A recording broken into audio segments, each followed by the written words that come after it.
How to make $100K a month in wholesaling real estate. It's Rick Ginn here with Flip with Rick. And today we're going to talk about how to ramp up to that 100 grand a month by scaling your systems in your wholesaling operations. Before I get into it, do me a favor, smash that like button, hit that subscribe button to continue to receive the absolute best information on wholesaling from myself and Zach. You want to make 100 grand a month. I'm here to tell you, I do it, and I'm going to show you the process that you need to get with your systems in regards to scaling. So when you do wholesaling, there's only two ways to do it. You can argue this till you turn blue with me, but the reality is, number one, I know this person well because that was me. And you could do 100K a month. I'm telling you, I have done it. But if you have a strong enough why, I don't think anybody got into wholesaling to work 15 to 20 hours a day. Because to be honest with you, to make 100K a month consistently, you would have to put in 15, 20 hours a day, 7 days a week. Okay? Now, you could do it for the short term, but I'm just here to tell you, you will never make it in the long term. What I want to do is go over and teach you how to make that 100K without you getting in your own way. Guys, this was the first 5 to 7 years of me running real estate. I wish I learned this sooner, but if you're there now, it's okay. This is the perfect video for you. I'm really focusing on the person that's already doing, they're doing deals and they're having a good time, or you're thinking, hey, listen, I'm brand new. How do you ramp up to earn 100K a month like you? Let's show you how to do it. So we realize this is not going to work. It's just not going to work to make 100K. You're going to be miserable, and I promise you're going to quit the business. Option number two is simply to delegate. I'm a firm believer, before you delegate, you should walk a mile in someone's shoes to understand how to manage them, how to train them, how to coach them to get through it. So if you've never done any type of wholesaling and you just want to jump into delegation and not learn the business, I think it's a big mistake. I think everyone should go out. I think you should fill your plates up to the point where you just have no more time left. And then that's where delegation is going to come in. Guys, so many people try to go off the gate and skip doing the business and just want or run a big operation. And I'm here to tell you, you have to understand all aspects of the business to truly delegate it. Let's go through how delegation is going to look, the different departments, and then we're going to go step by step on how you can implement this to get to the 100K a month. We've decided to go this route. So basically, the first thing you have to understand is we have to break down the business, and we got to look at the 3 core areas. So marketing. You guys know this lifeblood of all wholesaling operations. No business exists with it. So if you understand, marketing is the first obligation you have to understand. The next one is going to be acquisitions, which is basically purchasing properties. This is going to be the sales division of your company. This is where a lot of companies make it or break it. And if you're really good at the me part, you're usually very good at marketing and very good at acquisitions, okay? The third part is going to be dispositions. And that's just a fancy word for selling off your properties. These two are much more critical than this one. This one can't be forgotten about. It has to be done, or these two will break down. So what I want to go is walk through the 3 different core areas of your wholesaling business and how we can utilize scaling systems to get you to that 100K. Okay, so in marketing, what's the most important aspect that you have to do there? You have to generate lists. Lots of lists. They can be government lists. They can be high equity lists. They can be lists you pick up from PropStream, from Batch. It doesn't matter. You constantly have to feed it. Think of that as your conveyor belt feeding the leads. Without it, the business dies. If you're going to run 100K a month, this thing has to be fed not hourly. It has to be fed weekly, if not bi-weekly. The next thing is going to be your channels. And channels is, what type of marketing you're going to do. Are you going to do, is it SMS? Is it going to be cold calling? Is it going to be direct mail? This is what your channels are for. So our lists go into our channels. And guys, marketing is the lifeblood. I'm going to keep you heavily involved in this, but I'm just breaking down so you understand the different departments within the business. I apologize for my handwriting. No, I'm not a doctor. Okay. The next part is actually simply acquisitions. And basically under acquisitions, there's got to be at least one person in charge. They're typically called an acquisitions manager. And I want you to think of this. This is simply your point person that's in charge of taking all incoming leads and go on physical or virtual appointments, either in person or on the phone. Their job is to close people. So they spend a lot of time with the sellers. And the idea is they turn that drama into contracts and keeps your machine going. This person is, I can't tell you how critical this person is. And I'm here to tell you that's most likely you right now. And a good acquisitions person can make or break your business. And I'm going to give you some tips on how to work with that person. The last person is going to be your dispositions person, which is basically where you sell the properties. And honestly, this is one of the easier positions to fill in your company. Always pay them off of some sort of commission. You can do it off the gross on that. I'll go in a little bit of detail for you.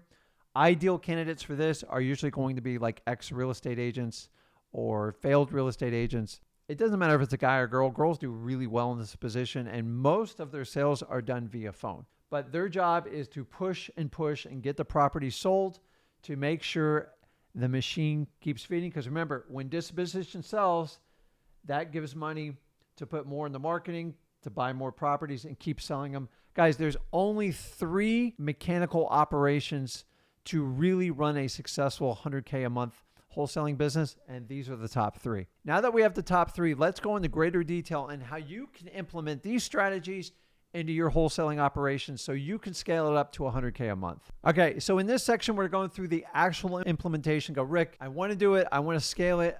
I've been running my business for 6 months, maybe it's a year, maybe it's 2 years, maybe it's 5 years. I don't know what it is, but you have a great grasp of your wholesaling operations. Let's talk about number 1 again. I'm just going to write it again because my writing gets a little slow. Marketing. Okay. We already know we're going to do lists and your channels. Here's the really cool part about marketing.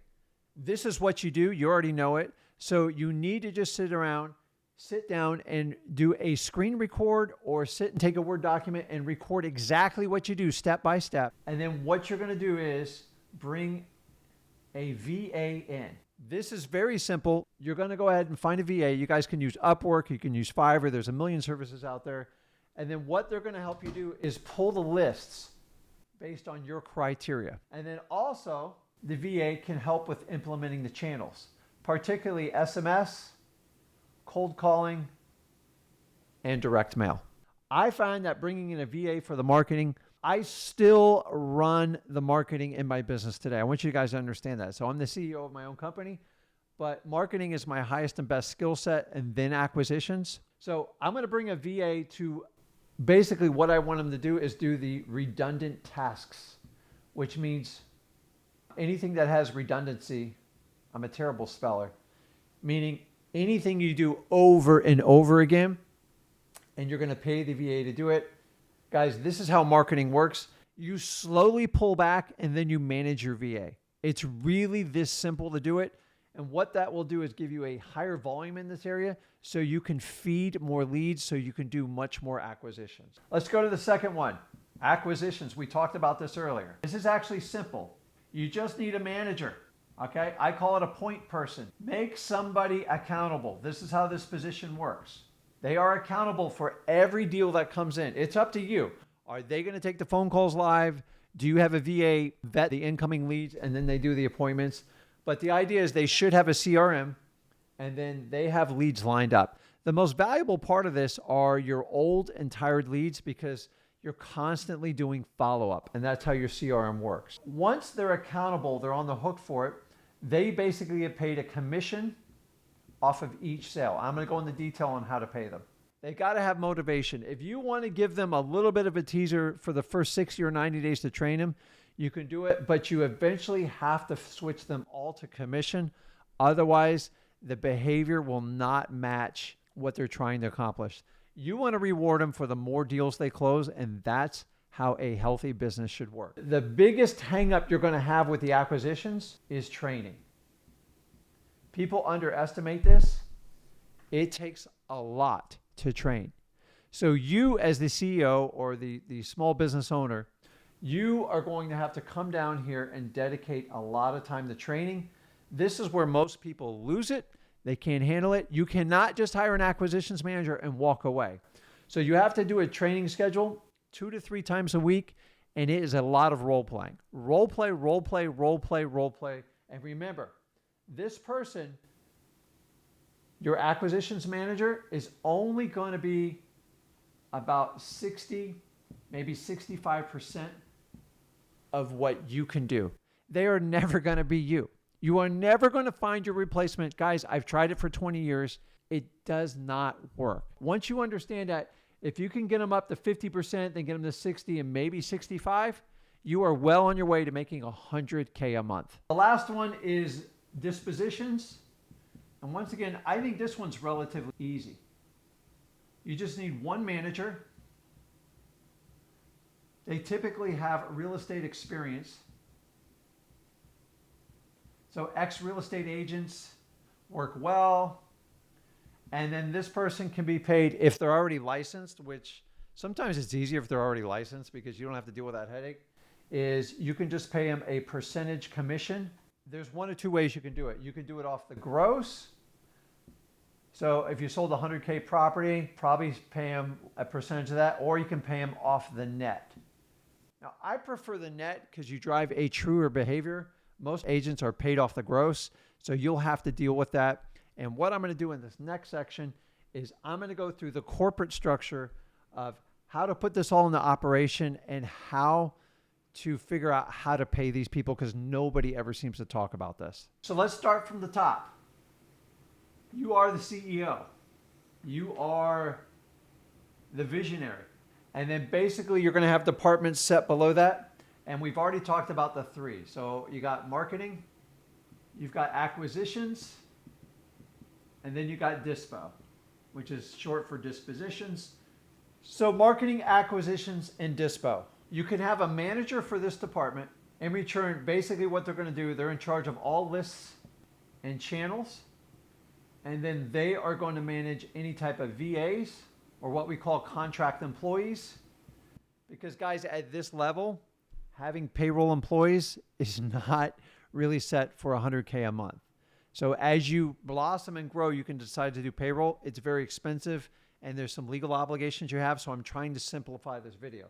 So for the most part, you're going to do VAs and you're going to do contract 1099 employees, which basically means you don't own payroll. You pay them off per deal, whatever your agreement is. And then basically they're not part of your company, but it's a separate contract. And then you're not in charge of payroll for them. If you decide a contract 1099 employee is worth it, then you can convert them to payroll. That's a whole nother video and we'll save that for later. The idea is you can pay a manager. This manager is typically paid hourly, guys. And then if they're really filling the role, an hourly is going to be between 10 and 12 bucks an hour. And then what you do is you bonus them off per deal. The hourly is just to get them as efficient as they possibly can. As I know that pay rates are wildly all over depending on when you watch this video, but you kind of get the gist of it. You want to get them a good base pay and an hourly pay, and then you want to bonus them out on it. Because remember, you have to pay the VAs. People always say, hey, Rick, what are you paying VAs? I'm telling you, they're going to be somewhere between $5 and $7 an hour. I find anything below $5 an hour, you're typically getting a nightmare. And don't brag about how cheap you're giving your VA. You actually want your VA to generate money for your company. So if you pay them too little, their expectations are set very low. And then a contract employee is usually going to be paid a commission of a deal. So this is your whole marketing section. I'm simplifying this, but this is how it works in our company. The next one is acquisitions. So you already know you're going to have an acquisitions manager. I'm here to tell you this person is everything. And guys, I'm here to tell you, here's the dark secret nobody wants to tell you. The acquisition manager, you can still do it. even as the CEO, as you grow in your 100K business, because in my opinion, this is probably one of the most pivotal parts of your company. If you have a bad acquisitions manager, it doesn't matter what marketing does or Dispo does, the company will fall apart. It'll be a house of cards and it'll fall down. So this has to be a person that loves talking to people, that enjoys a challenge, and constantly wants to do better and make more money. You can't just put an hourly employee in acquisitions manager. The main issue you're going to deal with the acquisition manager is you as a CEO has to spend a lot of time training. A lot of people way underestimate. You have to invest time as the training. So me as the CEO is I'm going to spend all my time getting this acquisition manager. And honestly, if they can't get up to speed in 60 to 90 days, I got to start all over. So make sure you pick the right person for this position. You're going to pay them a percentage of the deal. Okay? So you can either pay them off the gross or you can pay them off the net. Guys, always pay them off the net. Now, if you're paying them off the net, you can do anywhere, in my opinion, I've seen as low as 5%. I've seen it as high as 15%, but 10 is a good starting number in my opinion. Now, you can make it a sliding scale. The more deals they go, then the next one goes to 12, maybe the next one goes to 15, and give them incentives to do more deals. You got to make sure you're feeding them deals. I don't like gross because it makes no sense. We're about making a profit. If you drive the net, that's the behavior you want. By the way, people always ask me, hey, Rick, what's the ideal candidate for an acquisition manager? You're going to be shocked. Bartenders, waitresses, people that love to talk to people. And remember, you want them to flourish. And they're going to get rejected a lot. And if they're okay with it and they love talking to people, that's your ideal fit. Now, they do have to conform to how your business works. If they're a complete rebel and they don't want to confirm, but they're amazing salespeople, move on. They're not going to work out. I've tried that person and they do not fit well in the company. They'll be good for 3, maybe 6 months, and then they're going to create problems for you. Find someone that will submit to what you're doing and loves talking to people and loves making more and more money and loves the challenge. That is the perfect acquisitions manager. And if you can't find that, you are going to temporarily fill that role, because that role, if it's not filled correctly, your business falls apart. Last but not least, Dispo. Real simple. You have one manager. I like X real estate agents. I don't care if it's a male or a female. I think females are actually better. That's up to you. And then how do you pay them? Real simple. You pay them per deal. You pay them a percentage. And once again, you can do gross or net. Sometimes for simplicity, if you're running a larger business, it's actually easier to pay them the gross, because most of them are real estate agents or they're licensed real estate agents. If I do that, you can pay them off the gross, and I'll pay them between 1% and 2% of the deal. So if a property sells for $100,000, then basically they get between $1,000 and $2,000, and then I have a sliding scale. If you want to pay them off the net, that's fine. It gets a little bit more complicated because most of my dispositions people don't really know how much money we have into the deal, and I want them to sell it for the highest price possible. And then they understand that most of our deals need cash, so they know how to push it. They want to find the buyers. The main thing I focus on them is the number of days it takes to sell. It's real simple. Marketing, acquisitions, Dispo. I've walked you through the different types of managers and how you want to work it. This is actually really simple. I just did this on a simple whiteboard to show you.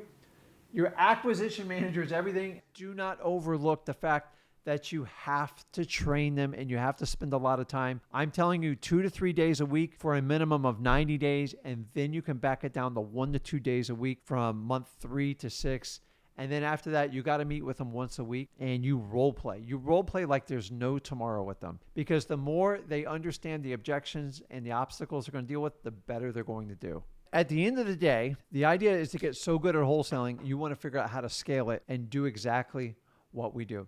The key here is, this might look a lot like a lot's going on, but the idea is if you're the owner, you're in control. The marketing side doesn't actually cost you a lot of money because it's an income producer. You get the right acquisitions manager. And here's how I look. I always look for people that fit well in my business, even when I don't have a position open. And I let them know if something ever changes, give me a call. When you find the right acquisitions person, it's magical. I'm here to tell you, finding that person on ZipRecruiter, Craigslist, or Facebook is brutal. Usually it's somebody you came in contact with, an ex-bank employee or someone that was really good with like talking to people, and they demonstrated like an incredible sales skill, and they're somewhat compliant, meaning they will follow a system. If you get that person figured out, and the dispo is easy. It's just a real estate agent. And honestly, the dispo doesn't cost you anything because they just get a percentage of the sale at the end. So if you really look at it, you're hiring an acquisitions manager and someone help you to manage your marketing. And this system right here will easily get you to $100,000. You have to remain consistent, extremely diligent. And the main thing is, guys, if you're in charge here, you're making all the money. Like, you're in charge of doing everything. You're not splitting it 5 different ways. So you can run a big operation and maximize the amount of profit you get, which gives you more time, because then you just have to meet with each department. Now, the only thing we're missing on here is a transaction coordinator. And I'm here to tell you, in my experience, unless you have enough volume, you think, well, Rick, is 100K enough volume? You'd be surprised. Transaction coordinator is based on volume. So a lot of even 100K a month doesn't give the transaction coordinator enough volume. So if you want to fill that void, use the dispo person, not only to sell your properties, but to do transaction coordinating. And basically they look at closings from start to finish. They're the perfect person because they're already blended in. And if you don't want to hire a transaction coordinator and you just don't have room for it, which a lot of you don't, even at 100K a month, use your dispo person because they have a lot of dead time on their hand, and this is a perfect fit because they're going to tie it up in the end. And for that reason, I would go ahead and do that. This is it. Do you think you can make 100K a month in your wholesaling operations? You know you can't do it by yourself. You understand you have to take these 3 different departments and break them down. It's really that simple. And guys, do not do it before you get up and you get plenty of deals under your belt and you experience doing all the marketing, acquisitions, and dispos. Once your plate's completely full, go through the process of hiring people that will help you blow up your business. And remember, this might seem complicated, but this is small, lean, will make you the most amount of money, will give you the most amount of free time, so you can truly do what you want to do in life. Guys, are you going to make 100K a month and scale up your wholesaling operations? Let me know in the comments. Hit that like button, hit that subscribe button, and I'll see you in the next video.